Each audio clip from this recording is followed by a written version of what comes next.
Detroit fans, get ready.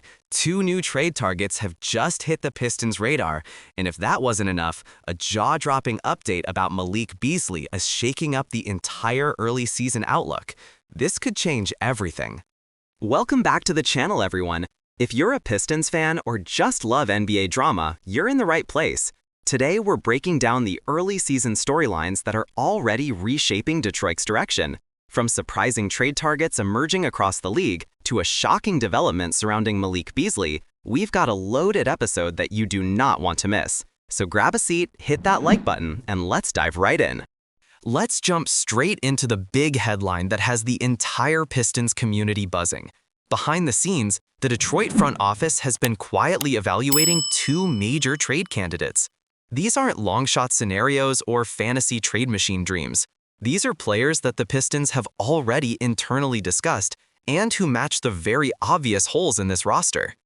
When you look at Detroit's season so far, three issues stand out above everything else: the lack of reliable perimeter shooting, the lack of veteran decision-making, and the absence of stabilizing leadership on the defensive end. And the truth is, if the Pistons continue into the second half of the season without addressing at least two of these problems, they're setting themselves up for another long year of frustration. So these two trade targets entering the conversation is huge. The Pistons know they cannot keep rolling out a roster with no real floor spacing around Cade Cunningham.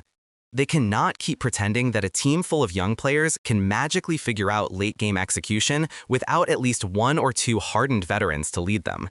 They can't keep putting pressure on their young guards to be perfect every night while the roster lacks balance and experience. These potential targets, whoever they end up being specifically, represent a new direction. They represent an acknowledgement from the front office that the rebuild doesn't have to be slow, and it doesn't have to be painful if the right pieces are added. One of the biggest problems for Detroit in recent seasons has been the refusal to add strong mid-tier veterans. Not superstars, not washed-up end-of-career players, but the in-between guys, the players who can handle real minutes, bring stability, and raise the floor of the team. And these two new targets fit that mold perfectly. Now, whether Detroit is aiming for more spacing on the wings, a defensive-minded backcourt partner for Cade, or a reliable scorer who can take pressure off the young core, these conversations are an incredibly encouraging sign.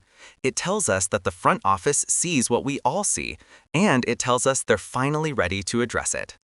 But just as the trade buzz began gaining steam, the Pistons world got hit with something nobody expected: a wild, completely surprising development involving Malik Beasley.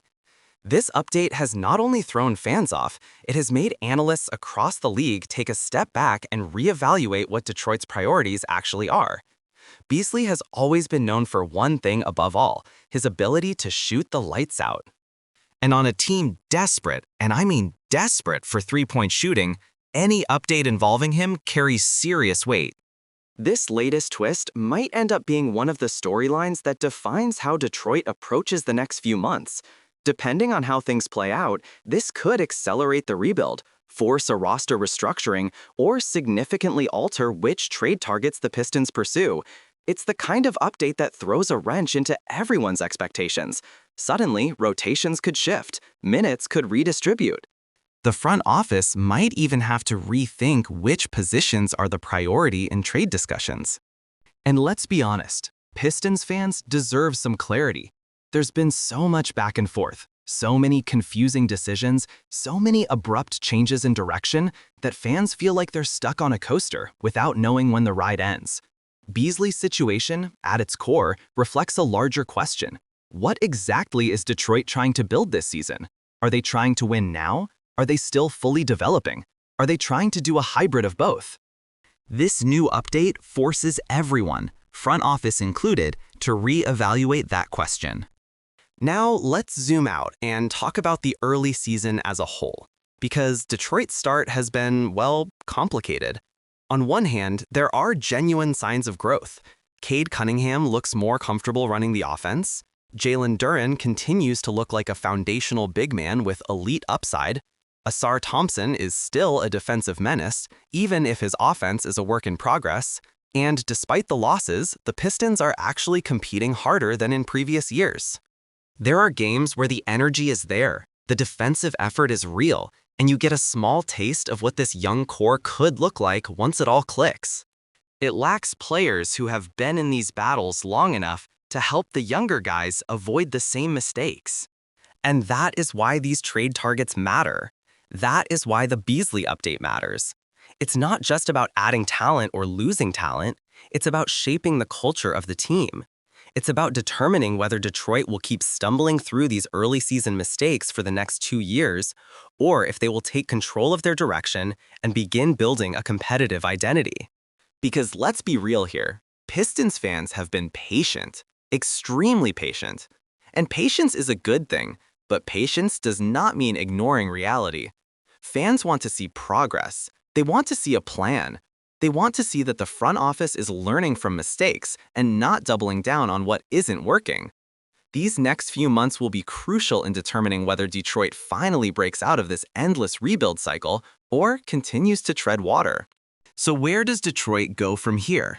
The answer depends on how aggressively they pursue these new trade possibilities and how they handle the Beasley situation. If they take the right steps, if they add the right pieces at the right time, this season could still become a turning point. Not necessarily a playoff year, but a growth year, a foundational year, one where we look back and say, that's when things started to change. And that's exactly what this fan base deserves. All right, Pistons fans, now it's your turn. I want to hear from you directly.